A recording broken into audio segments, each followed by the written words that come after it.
बाहर से झोपड़ी, अंदर से 50 एसी का ससुराल।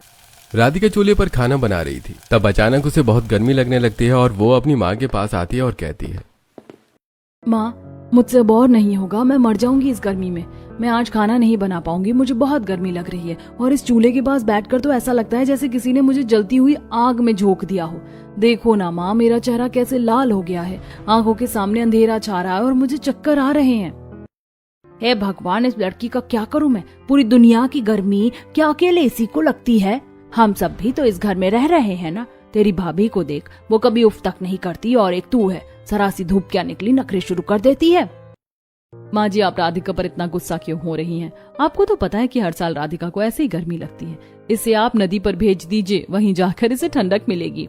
अच्छा ठीक है, तू ये गंदे कपड़ों की पोटली उठा और नदी पर चली जा, वहाँ बहते पानी में कपड़े धोकर ले आ। यह सुनकर राधिका खुश हो जाती है। वो जल्दी से गंदी कपड़ों का ढेर एक चादर में बांधती है और उसे सिर पर रखकर बाहर निकलती है। रास्ते में उसे उसकी सहेली पिंकी और कुछ दूसरी लड़कियां मिल जाती हैं। राधिका उन्हें देखकर कहती है, पिंकी, कहाँ जा रही है? कहाँ जाऊंगी राधिका, घर में तो उबल रहे हैं हम। बस थोड़ा बाहर टहलने निकली थी कि शायद कहीं से कोई ठंडी हवा का झोंका मिल जाए। चल मेरे साथ नदी पर चल, मैं कपड़े धोने जा रही हूँ, वहाँ पानी में पैर डालकर बैठेंगे, बहुत मजा आएगा। हाँ यार, तूने बहुत सही बात कही, चलो सब नदी पर चलते हैं। वैसे भी नदी के आसपास बहुत ठंडक है, गांव में उससे ठंडी जगह और कहीं नहीं मिलेगी। सभी लड़कियां नदी के किनारे पहुंचती हैं। नदी को देखकर राधिका खुश होते हुए कहती है, कितनी सुंदर जगह है ये, दूर दूर तक फैला हुआ पानी, आसपास लगे हुए पेड़ पौधे और ये चहचहाते हुए पक्षी। सचमुच यहाँ मुझे हमेशा बहुत सुकून मिलता है। ऐसा कहकर राधिका एक बड़े पत्थर पर बैठती और कपड़े पत्थर पर धोना शुरू करती है। कपड़े धोने के बाद वो नदी में उतर जाती है और नहाने लगती है। राधिका को ऐसा करते हुए बहुत मजा आ रहा था। वो काफी देर तक पानी में रहती है। ये देखकर पिंकी कहती है, राधिका बस कर, अब बाहर आ जा, तू पिछले 1 घंटे से पानी के अंदर ही है, तेरी तबीयत खराब हो जाएगी, सर्दी जुकाम पकड़ लेगा तुझे, इतना कौन नहाता है? पिंकी, तू नहीं समझेगी, हमारे घर की हालत तुझे पता है। वो छोटा सा कमरा, ऊपर से वो टीन की छत, रात भर नींद नहीं आती गर्मी के मारे। ये नदी ही है जो मुझे इस नर्क से ठंडक का रास्ता दिखाती है, इसीलिए मुझे चैन से नहाने थे। टोक मत मुझे कुछ नहीं होगा। हे भगवान, पता नहीं तुझे इतनी गर्मी लगती है, तेरा बस चले तो तू अपना बिस्तर यहीं नदी के बीचों बीच लगा ले। काफी देर बाद राधिका घर वापस आती है। तब राधिका की माँ कहती है, चल बेटा, हाथ मुंह धो ले, खाना लग गया, सबको भूख लगी होगी, तू भी खाना खा ले। अब सभी लोग जमीन पर बिछी चटाई पर बैठकर खाना खाने बैठ जाते हैं। शीला सबको खाना परोसती है। थाली में सादा खाना है, दाल, चावल, रोटी और आलू की सब्जी। राधिका निवाला तोड़ती है लेकिन उसका गला सूख रहा है। वो कहती है, माँ, इतनी गर्मी है, ऊपर से गरम गरम खाना, कुछ ठंडा मिल जाता पीने को, कम से कम 1 गिलास लस्सी या कोई कोल्ड ड्रिंक मिल जाती तो मजा आ जाता। राधिका, तुझे कितनी बार कहा है कि अपनी हैसियत देख और अमीरों वाले शौक पालना बंद कर। तुझे पता है ना कि बाबूजी कितनी मुश्किल से घर चला रहे हैं। कोल्ड ड्रिंक चाहिए तुझे, यहाँ 2 वक्त की रोटी मुश्किल से मिल रही है और तुझे लस्सी सूझ रही है। अंकित, शांत हो जा बेटा। राधिका, तू भी समझदार बन। अपनी भाभी शीला को देख, वो भी इस घर की बहू है, वो कैसे बिना किसी शिकायत के इस गर्मी में अपनी जिंदगी गुजार रही है। कभी उसने ठंडे पानी या लस्सी की मांग की? तू जब ससुराल जाएगी तो पता नहीं वहाँ क्या करेगी, वहाँ भी क्या ऐसे ही नखरे दिखाएगी। ससुराल से याद आया, यशोदा हमारी बेटी के लिए एक रिश्ता आया है। पास के ही एक गांव से तरुण नाम का लड़का है। घर बार ठीक है, लोग शरीफ है। कल वो लोग राधिका को देखने हमारे घर आ रहे हैं। पिताजी, आप मेरी शादी चाहे जहाँ भी तय करना, लेकिन उनके घर कूलर और पंखे जरूर होने चाहिए ताकि मुझे इतनी गर्मी ना लगे। राधिका बेटा, तुझे तो पता है कि हम गरीब हैं और हम गरीबों के यहाँ कोई अमीर रिश्ता कैसे आ सकता है। मैं इस बारे में कुछ नहीं कह सकता कि उनके यहाँ कूलर और पंखे हैं या नहीं है। हाँ, लेकिन वो लोग हमारी तरह शरीफ और इज्जतदार जरूर हैं और हमारे लिए यही काफी है। अपने पिताजी की बात सुनकर राधिका चुप हो जाती है और मन ही मन सोचती है, भगवान करे उनके घर में कम से कम 1 कूलर तो हो, वरना मैं तो वहाँ भी नहीं टिक पाऊंगी। अगले दिन तरुण के घर वाले राधिका को देखने आते हैं। तरुण के पिता महेंद्र, माँ शारदा और छोटी बहन सौम्या सोफे पर बैठते हैं। राधिका ट्रे में चाय और नाश्ता लेकर आती है। उसे देखकर शारदा कहती है, अरे वाह, राधिका तो वाकई बहुत सुंदर है, जैसा हमने सुना था उससे भी कहीं ज्यादा प्यारी। भाई साहब, हमें तो लड़की पहली नजर में ही पसंद है, हमें ये रिश्ता मंजूर है। बिल्कुल बिल्कुल, जितनी जल्दी हो सके हम ये शादी कर देंगे। भाभी, आपकी गांव जैसा हमारा गांव भी बहुत प्यारा है, आपको वहाँ आकर बहुत अच्छा लगेगा। हमारे घर में आपको कभी किसी चीज की कमी महसूस नहीं होने देंगे हम। बात पक्की हो जाती है और फिर थोड़ी देर बाद मेहमान चले जाते हैं। तब शीला राधिका के पास आती है और कहती है, मुबारक हो राधिका, लड़का बहुत अच्छा है और परिवार भी बहुत सुलझा हुआ लग रहा है। तू बहुत खुश रहेगी वहाँ। भाभी, मुझे समझ नहीं आ रहा कि मैं खुश हूँ या दुखी। आपने उनका पहनावा देखा, बहुत सादा था। मुझे डर है कि कहीं उनका घर भी हमारे जैसा ही ना हो। अगले दिन पिंकी राधिका को खिड़की से आवाज लगाती है और नदी के किनारे चलने के लिए कहती है। राधिका उसके साथ नदी की ओर चल निकलती है। नदी के किनारे बैठकर वो अपनी सहेलियों के सामने अपना दुखड़ा रोती है। क्या हुआ राधिका, तू इतनी उदास क्यों है? कल तो तेरी बात पक्की हो गई, अब तो तुझे खुश होना चाहिए। पिंकी, मैंने तो हमेशा सपना देखा था कि मेरी शादी किसी बड़े शहर के बड़े घर में होगी जहाँ एसी लगा होगा, लेकिन ये रिश्ता भी एक छोटे से गांव से आया है। उनकी भी वैसी ही झोपड़पट्टी जैसी स्थिति लग रही है। मेरी किस्मत ही खराब है, फिर से उसी छोटे घर में शादी हो रही है और अब मुझे कभी कूलर का सुख भी नहीं मिलेगा। मुझे पूरी जिंदगी इसी तपन और गर्मी में गुजारनी पड़ेगी। राधिका, हम सब गरीब है और हमारी तो ये किस्मत ही है, गरीबी में जीना और गर्मी सहना। ये तो हमारे नसीब में लिखा है। तू इतना क्यों सोचती है? कम से कम लड़का तो अच्छा है ना।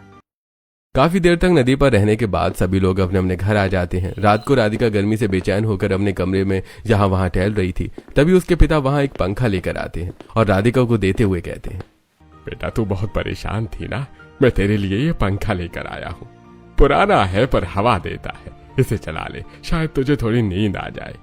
ऐसा कहकर रामू पंखा वहां रख देता है और वहां से चला जाता है। राधिका पंखा चालू करती है। पंखा बहुत आवाज करता है और वो भी वैसे ही गर्म हवा फेंकने लगता है। राधिका एक गहरी सांस लेती है और पंखा बंद करते हुए कहती है, भगवान, ये पंखा तो इतनी गर्म हवा फेंक रहा है कि इसके सामने सोना और भी ज्यादा मुश्किल है। ऐसा कहकर राधिका पंखा बंद कर देती है। धीरे धीरे समय बीतता है और शादी का दिन आता है। शहनाइयां बज रही हैं। राधिका विदा होकर अपने ससुराल पहुंचती है। गांव की गलियां धूल भरी हैं। जैसे ही उसकी डोली तरुण के घर के सामने रुकती है, राधिका अपनी आंखों से आंसू पोंछते हुए बाहर की ओर देखती है। घर के सामने एक पुरानी घास फूस की झोपड़ी जैसा हिस्सा बना हुआ है। दीवारें मिट्टी की हैं। ये देखकर राधिका मनी मन सोचती है, मेरी किस्मत सच में फूट गई। ये घर तो मेरे मायके से भी छोटा है। यहाँ तो छत भी मिट्टी और फूस की है। हे भगवान, मैं यहाँ कैसे रहूंगी। तभी शारदा कलश रखते हुए राधिका की आरती उतारती है और कहती है, अंदर आओ बेटा, अपने दाहिने पैर से कलश गिराकर घर में प्रवेश करो। आज से ये तुम्हारा घर है। राधिका भारी मन से गृह प्रवेश करती है। जैसे वो दरवाजे के अंदर पहला कदम रखती है, वो ठिठक जाती है। उसे एक अजीब सी ठंडक महसूस होती है। वो बाहर जो तापमान 45 डिग्री था, घर के अंदर कदम रखते ही ऐसा लगा जैसे वो किसी पहाड़ी इलाके में आ गई हो। वो मन ही मन कहती है, ये क्या, इतना ठंडा? बाहर तो इतनी धूप थी। वो जैसे ही अंदर आती है वो दंग रह जाती है। घर भले ही मिट्टी का बना था, लेकिन अंदर से वो बहुत विशाल था। छतें ऊंची थी और कमरे बहुत बड़े बड़े थे। धीमी रोशनी के कारण वो चीजों को गौर से नहीं देख पा रही थी। तभी उसके ससुर कहते हैं, बेटा तू बहुत थक गई होगी। तरुण, राधिका को उसके कमरे में ले जाओ, उसे थोड़ा आराम करने दो। तरुण उसे कमरे में लेकर जाता है। कमरे के अंदर पहुंचते ही राधिका को ऐसा लगता है जैसे वो किसी एसी रूम में आ गई हो। कमरा बहुत ज्यादा ठंडा था, लेकिन वहां कोई मशीन नहीं दिख रही थी। राधिका तरुण से पूछती है, तरुण, मुझे एक बात समझ नहीं आ रही, हमारा घर इतना ठंडा कैसे है? बाहर तो गर्मी चल रही है, लेकिन यहाँ तो मुझे चादर ओढ़ने का मन कर रहा है। राधिका, तुम्हें तो अभी बहुत कुछ जानना है हमारे घर के बारे में, लेकिन अभी तुम सो जाओ, शादी की थकान है, कल बातें करेंगे। तरुण के ऐसा कहने पर राधिका सो जाती है। उसे ऐसी नींद आती है जैसे उसे सालों से नहीं आई थी, बिना पसीने और बिना घबराहट के। सुबह जब वो सोकर उठती है और तैयार होकर हॉल में आती है तो उसे फिर से वही तेज ठंडक महसूस होती है। राधिका देखती है कि हॉल बहुत बड़ा है और मिट्टी की दीवारों पर बहुत ही सुंदर नक्काशी की गई है। तभी शारदा वहां आती है। राधिका उससे कहती है, माँ जी, मुझे पूछना था कि ये हॉल इतना ठंडा कैसे रहता है? मुझे यहाँ कोई मशीन भी दिख नहीं रही है, फिर ये जादू कैसे हो रहा है? जादू नहीं है बेटा, ये हमारी मेहनत और दिमाग का नतीजा है। वो देखो। शारदा अपनी उंगली से एक बड़ी सी खिड़की की ओर इशारा करती है। राधिका पास जाकर देखती है। खिड़की के बाहर लोहे के एक फ्रेम में ढेर सारे मिट्टी के मटके एक खास क्रम में जमे हुए थे। ऊपर से एक पाइप के जरिए उन सभी मटकों पर पानी गिर रहा था और एक छोटी मोटर लगी थी जो उसे पानी को घुमा रही थी। पानी मटकों से टकराकर नीचे गिर रहा था और बाहर की हवा जब इन भीगे हुए मटकों के बीच से गुजरकर अंदर आ रही थी तो वो बिल्कुल एसी जैसी ठंडी हो रही थी। ये देखकर राधिका हैरान रह जाती है और कहती है, माँ जी, ये तो कुछ एसी जैसा लग रहा है, ये किसने बनाया? हाँ बेटा, ये हमारा जुगाड़ का एसी है। इसी ने पूरे हॉल को कश्मीर बना रखा है। अब तुम जल्दी से किचन में जाओ और कुछ बना लो। तुम्हारी पहली रसोई की रस्म है ना, धीरे धीरे तुम्हें इस घर के बारे में और भी बहुत कुछ जानना है। राधिका रसोई की ओर बढ़ती है। उसे लग रहा था कि रसोई में तो कम से कम गर्मी होगी क्योंकि वहां चूल्हा जलता है, लेकिन जैसे वो रसोई के अंदर घुसती है वहां का तापमान हॉल से भी कम था। वो अचंभित होकर खड़ी रह जाती है। तभी सौम्या पीछे से आती है और कहती है, क्या हुआ भाभी, रसोई पसंद नहीं आई? सौम्या एक बात बताओ, ये किचन इतना ठंडा कैसे है? यहाँ तो आग जलती है, फिर भी यहाँ इतनी बर्फ जैसी ठंडक क्यों है? वो देखिए भाभी, खिड़की की तरफ। सौम्या उंगली से खिड़की पर लगे एक बड़े से पंखे की तरफ इशारा करती है। उस पंखे के ठीक सामने एक बहुत बड़ी लोहे की ट्रे रखी थी जिसमें बर्फ के बड़े बड़े टुकड़े भरे हुए थे। पंखा जब चलता था तो वो बर्फ की ठंडक को खींचकर पूरी रसोई में फैला देता था। ये देखकर राधिका चौंक जाती है और कहती है, ओ माय गॉड, इतनी अद्भुत तकनीक का इस्तेमाल करके ये एसी किसने बनाया है? भाभी अभी तो शुरुआत है, आपको बहुत कुछ जानना है। अभी फिलहाल आप अपनी पहली रसोई के लिए हलवा और खाना बना लीजिए, सब इंतजार कर रहे हैं, बाकी बातें बाद में करेंगे। सौम्या ऐसा कहकर वहां से चली जाती है। राधिका बड़े उत्साह के साथ खाना बनाना शुरू करती है। वो सूजी का हलवा, दाल, चावल, पूड़ी और छोले बनाती है। उसे एक बूंद भी पसीना नहीं आता। वो बहुत खुश है। खाना बनाने के बाद वो अपनी सास के पास जाती है। माँ जी, खाना तैयार है, उसे कहाँ लगाऊं? सौम्या, जाओ भाभी को डाइनिंग रूम दिखाओ और खाना वहीं लगवाओ। सौम्या उसे एक बड़े से डाइनिंग एरिया में लेकर जाती है। पूरा घर मिट्टी का है, लेकिन डाइनिंग एरिया की सजावट किसी महल से कम नहीं थी। वो डाइनिंग एरिया भी बहुत ठंडा था। तभी तरुण वहां आता है और सौम्या को ताली देता है। फिर राधिका से कहता है, अरे क्यों राधिका, कैसा लगा हमारा डाइनिंग रूम? तरुण, ये कैसे मुमकिन है? इतना बड़ा हॉल और इतनी ठंडक, यहाँ तो बर्फ भी नहीं दिख रही और ना ही मटके, फिर ये कमरा ठंडा कैसे है? तभी तरुण एक कोने की तरफ इशारा करते हुए कहता है, अरे वो देखो, वो हमारा तीसरा टाइप का एसी है। राधिका देखती है कि डाइनिंग एरिया के चारों तरफ जो पर्दे लटके हुए थे वो कपड़े के नहीं बल्कि एक विशेष प्रकार की घास के बने हुए थे, और उन पर्दों के पीछे छोटी छोटी पाइपलाइन थी जिनसे पानी धीरे धीरे उन पर टपक रहा था, और पर्दों के पीछे छोटे छोटे पंखे लगे हुए थे। जैसे पंखे चलते वो गीली घास की खुशबू और ठंडक को पूरे कमरे में भर देती। राधिका ये सब हैरानी से देख रही थी। तभी सौम्या कहती है, भाभी ये सारे हमारे एसी हैं, हमारे घर में ऐसे 50 से भी ज्यादा एसी हैं। ये सुनकर राधिका दंग रह जाती है। वो जल्दी जल्दी किचन से खाना लाकर टेबल पर लगाती है। पूरा परिवार साथ बैठकर खाना खाता है। खाने के बाद महेंद्र राधिका को एक छोटा सा मखमल का डिब्बा देते हुए कहता है, बेटा, ये तुम्हारी पहली रसोई का तोहफा है, इसे रखो। राधिका डिब्बा खोलती है तो अंदर सोने की एक बहुत ही भारी और सुंदर अंगूठी थी। ये देखकर राधिका मन ही मन सोचती है, ये लोग इतने गरीब दिखते हैं, घर भी मिट्टी का है, फिर ये सोने की अंगूठी, इतना पैसा इनके पास कहाँ से आया? बाबूजी, माँ जी, ये तो सोने की अंगूठी लग रही है, बहुत महंगी होगी। हमारे पास इतना पैसा कहाँ से आया कि हम ऐसी चीज खरीद सके? मेरा मतलब है। बेटा, सब कुछ अभी मत जानो, धीरे। आज शाम तुम्हारी मुंह दिखाई है, उसकी तैयारी करो। शारदा उसे तैयार होने के लिए भेजती है। सौम्या उसके कमरे में एक बहुत ही महंगी रेशमी ड्रेस और कीमती जेवर लेकर आती है। राधिका उन्हें पहनती और आईना देखते हुए अपने मन में सोचती है, समझ नहीं आ रहा कि ये क्या रहस्य है। बाहर से झोपड़ी, अंदर से राजमहल जैसी ठंडक, और अब ये महंगे गहने। तरुण आखिर करता क्या है? थोड़ी देर बाद मुंह दिखाई की रस्म शुरू होती है। गांव की औरतें इकट्ठा होती हैं। राधिका की सुंदरता की सब तारीफ करती हैं। तभी विमला महेंद्र के पास आती है और कहती है, भाई साहब, बहन जी, मेरी बेटी की शादी अगले हफ्ते है, घर में खाने को दाने नहीं है, शादी कैसे करूंगी? मुझे विश्वास है कि आप लोगों की तरफ से मुझे मदद जरूर मिलेगी, जैसा आपने हमेशा किया है। विमला, तुम चिंता मत करो, तुम्हारी बेटी हमारी भी बेटी है, शादी का सारा इंतजाम हो जाएगा, तुम बस खुश रहो। ये सब देखकर राधिका मन ही मन सोचती है, ये लोग खुद मिट्टी के घर में रहते हैं और दूसरों की शादी का खर्चा उठाने की बात कर रहे हैं। ये सब क्या हो रहा है? थोड़ी देर बाद सभी मेहमान चले जाते हैं। तब शारदा सौम्या से कहती है, सौम्या, हमारी बहू को जरा हमारा ये 50 एसी वाला पूरा घर घुमा दो, इसे भी तो पता चले कि ये किस घर की लक्ष्मी बनी है। ठीक है भाभी, चलिए मैं आपको दुनिया का सबसे अनोखा घर दिखाती हूँ। सौम्या राधिका का हाथ पकड़कर उसे एक के बाद एक कमरों में ले जाती है। हर कमरे में एक नई तकनीक का एसी लगा था। कहीं साइकिल के पहियों से पंखे बनाए गए थे, कहीं पुरानी फ्रिज के कंडेंसर का इस्तेमाल किया गया था, तो कहीं मिट्टी के पाइपों से ठंडी हवा पास की जा रही थी। राधिका हर एसी को देखकर दांतों तले उंगली दबा देती है। सौम्या उसे 49 कमरों और कोनों तक ले जाती है, लेकिन अंत में एक बहुत बड़ा कमरा आता है जिसके दरवाजे पर बड़ा सा ताला लटका हुआ है। सौम्या वहां पहुंचकर रुक जाती है। तब राधिका कहती है, सौम्या, इस कमरे में क्या है? इसे क्यों नहीं खोल रही हो? भाभी, इस कमरे में जाने की इजाजत अभी किसी को नहीं है, चलिए अब वापस चलते हैं। राधिका के मन का सस्पेंस और गहरा हो जाता है। अगले दिन वो सब विमला की बेटी की शादी में जाते हैं। शादी एक बड़े सामुदायिक हॉल में हो रही है। बाहर तेज धूप है, लेकिन जैसे ही राधिका हॉल के अंदर कदम रखती है वहां भी वही ठंडी हवा थी। तभी विमला वहां आती है और महेंद्र के पैर छूती है और कहती है, भाई साहब, आपका बहुत बहुत धन्यवाद। आपकी मदद की वजह से ही मेरी बेटी की शादी इतनी अच्छी तरह से हो पा रही है। और देखिए, आपने यहाँ भी अपनी वो ठंडक वाली मशीन लगा दी, मेहमानों को कोई तकलीफ नहीं हो रही। तो ये ठंडक भी इन्हीं लोगों की देन है। वो लोग शादी को एंजॉय करते हैं और रात को घर वापस आ जाते हैं। अगले दिन राधिका की माँ यशोदा का फोन आता है और वो राधिका से कहती है, बेटा राधिका, तू कैसी है? हम तुझसे मिलने आ रहे हैं। तेरे बापूजी, अंकित और शीला भी साथ आ रहे हैं। हाँ माँ, आ जाओ, मैं इंतजार करूंगी। थोड़ी देर बाद राधिका के मायके वाले पहुंचते हैं। जैसे ही वो झोपड़ी नुमा घर को बाहर से देखते हैं उनके चेहरे उतर जाते हैं, लेकिन जैसे ही वो अंदर कदम रखते हैं उनकी आंखें फटी की फटी रह जाती हैं। ये क्या है? बाहर तो लू चल रही है और अंदर जैसे हम शिमला आ गए हो। राधिका, ये सब क्या है? माँ, ये मेरा ससुराल है। बाहर से झोपड़ी पर अंदर से 50 एसी वाला घर। नाश्ते के बाद यशोदा राधिका को कमरे में ले जाती है। तब यशोदा राधिका से कहती है, बेटा, तू तो बड़ी खुश नसीब निकली, लेकिन मुझे एक बात बता, ये लोग गरीब होने के बाद इतने महंगे और अलग अलग तरह के एसी कैसे इस्तेमाल करते हैं और ये पैसा कहाँ से आता है?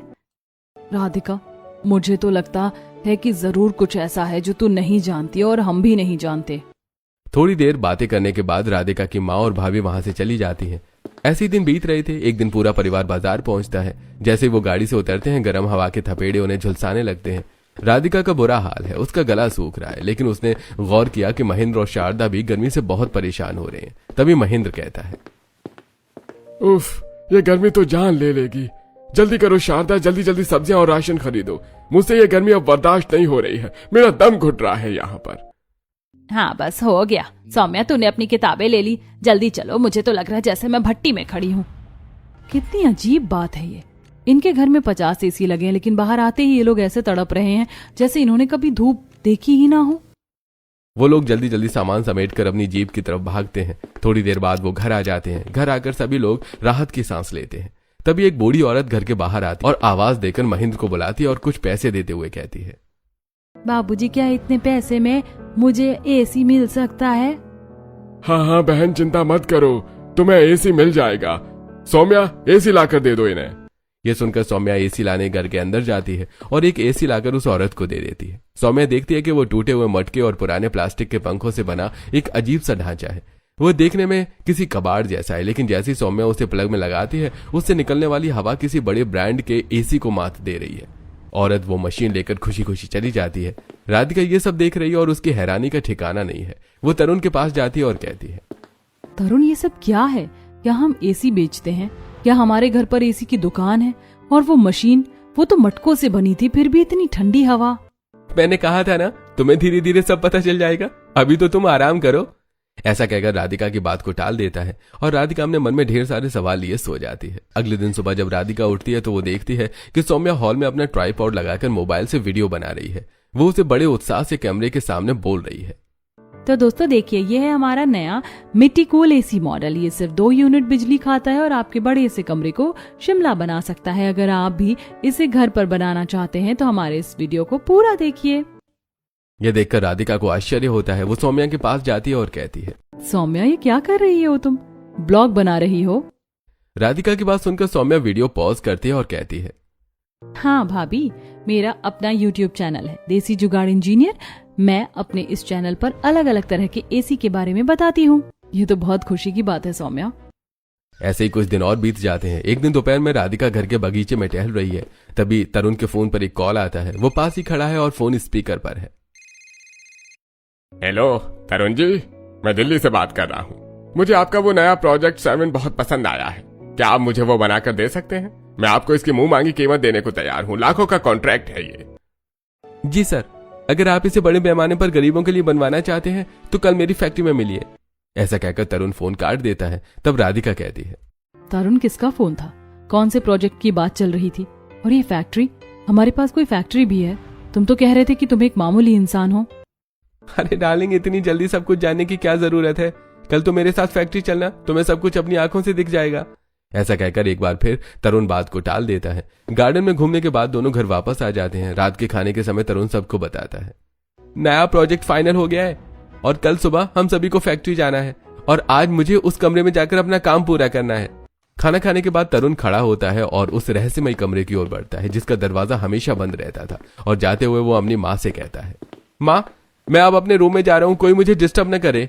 ऐसा कहकर तरुण उस कमरे के अंदर चला जाता है और जोर से दरवाजा बंद कर लेता है। उसके जाने के बाद राधिका अपनी सास से कहती है, माँ जी अब तो बता दीजिए उस कमरे के पीछे आखिर क्या है?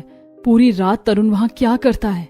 बेटा बस कुछ घंटों की बात और है, कल सुबह जब सूरज निकलेगा तो तुम्हें तुम्हारे सवालों के जवाब मिल जाएंगे। अब जाकर सो जाओ। शारदा के ऐसा कहने पर राधिका अपने कमरे में चली जाती है, लेकिन पूरी रात राधिका को नींद नहीं आती। उसे उस बंद कमरे से कभी ड्रिल मशीन की आवाज आती है तो कभी कुछ ठोकने पीटने की। सुबह सभी लोग हॉल में बैठे थे, तभी दरवाजा खुलता है और तरुण बाहर आता है और कहता है, माँ टास्क कंप्लीट हो गया है, चलिए सब लोग तैयार हो जाइए, हमें फैक्ट्री के लिए निकलना है। थोड़ी देर बाद पूरा परिवार जीप में बैठता है। गांव से करीब 5 किलोमीटर दूर एक सुनसान इलाके में एक छोटी सी शेड वाली बिल्डिंग है। बाहर से एक पुराना गोदाम जैसा दिखता है। जैसे वो जीप से उतरते हैं राधिका देखती है कि वहां कुछ मजदूर काम कर रहे हैं। ये देखकर राधिका हैरान होकर पूछती है, ये है आपकी फैक्ट्री? हाँ राधिका, ये हमारी फैक्ट्री है, अंदर आओ।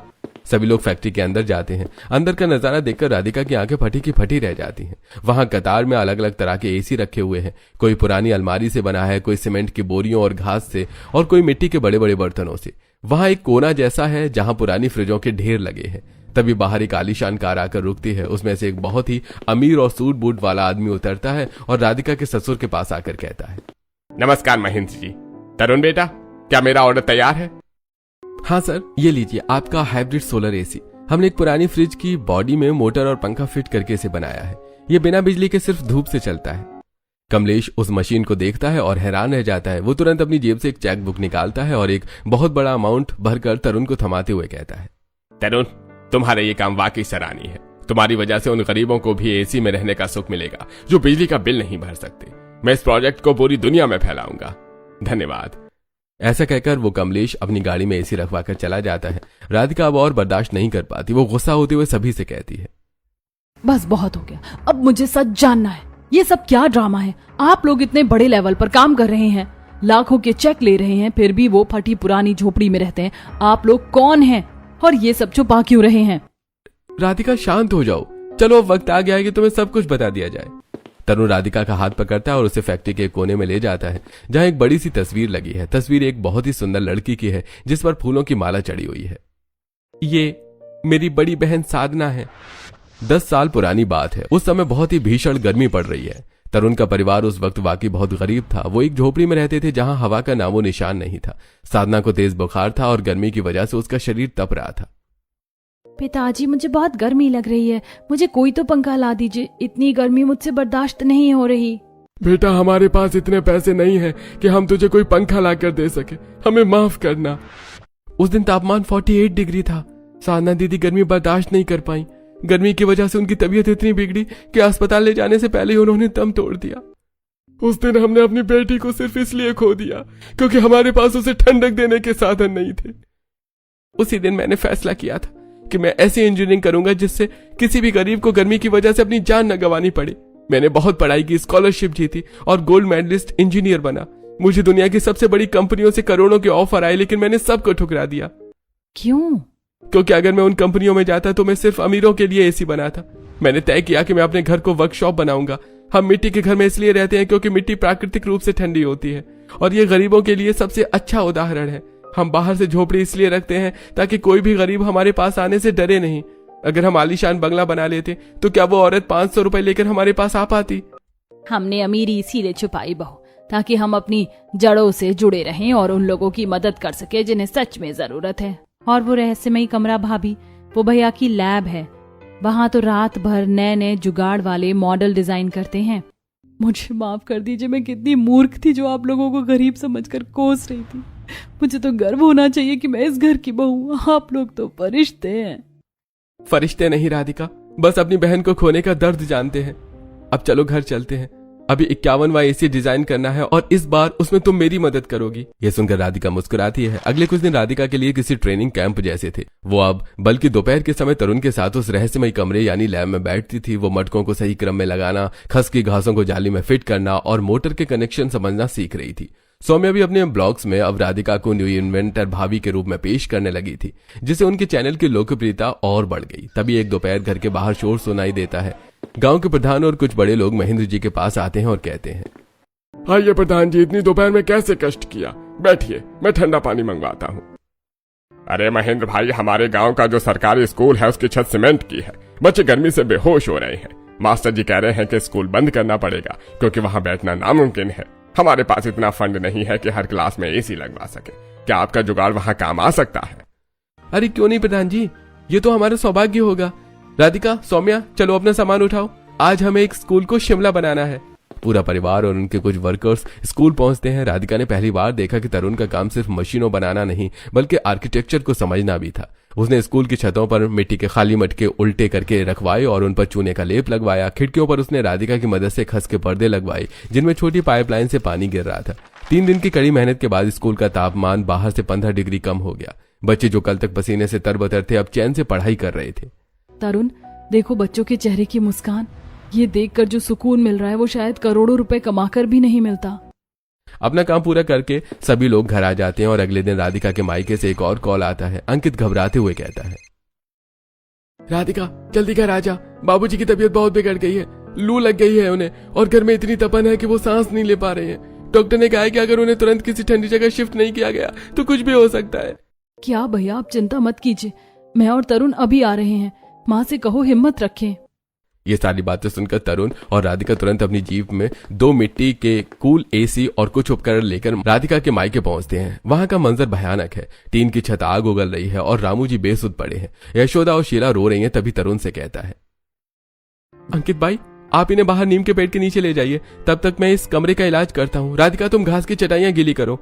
तरुण ने फुर्ती से खिड़की पर अपना बनाया हुआ विंडो कूलर फिट किया और छत पर सफेद रिफ्लेक्टिव कोटिंग कर दी। आधी घंटे के अंदर कमरे की लू गायब हो गई और वहां ठंडी सौंधी मिट्टी की महक वाली हवा चलने लगी। रामू को जब उस कमरे में लाया गया तो उनकी उखड़ी हुई सांसें स्थिर होने लगी। तब रामू बोले, ये स्वर्ग कहाँ से आ गया, इतनी ठंडक? ये स्वर्ग नहीं जी, ये आपके दामाद का कमाल है। राधिका, तू सच कह रही थी, तेरा ससुराल वाकई अनमोल है। तरुण, आज तुमने मेरे पिता की जान बचाई है। तुम सच में एक महान इंजीनियर हो। अरे अंकित भाई, बड़ा वो नहीं जो डिग्री लेकर बड़े ऑफिस में बैठे, बड़ा वो है जो अपनी डिग्री का इस्तेमाल करके अपनों और समाज के आंसू पोंछने के लिए अपना काम करे। अब राधिका के ससुराल वाले नई कूलर से बहुत खुश थे। थोड़ी देर बाद राधिका और तरुण घर वापस आ जाते हैं। ऐसे कुछ महीने और बीत जाते हैं। राधिका पूरी तरह से इस बिजनेस और मिशन का चेहरा बन चुकी थी।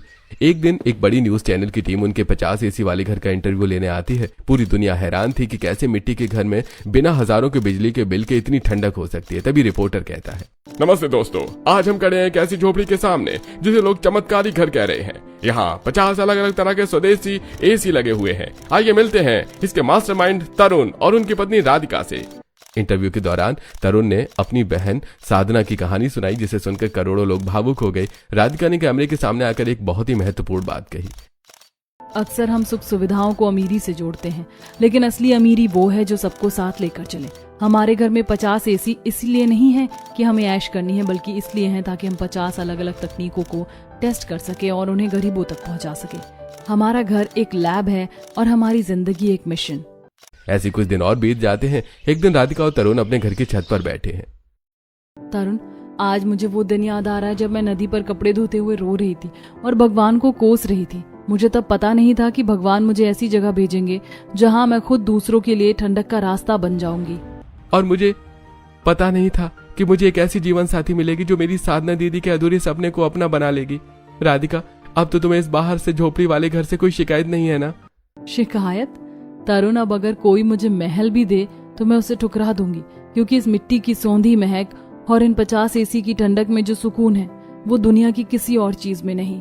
तभी सौम्या दौड़ती हुई आती है। उसके हाथ में सिल्वर प्ले बटन है जो यूट्यूब से आया है। सौम्या वो दिखाते हुए कहती है, भैया भाभी देखिए, हमारा चैनल हिट हो गया। अब हमारे पास और भी ज्यादा फंड्स हैं नए प्रोजेक्ट्स के लिए। तभी महेंद्र और शारदा भी वहां आते हैं और अपने बच्चों की कामयाबी देखकर उनकी आंखें भर आती हैं। पूरा परिवार एक दूसरे का हाथ थामे खड़ा है। बाहर भले ही धूप हो, लेकिन उस घर के अंदर और उन सब के दिलों में अब हमेशा के लिए शांति और संतोष की ठंडक बस गई है।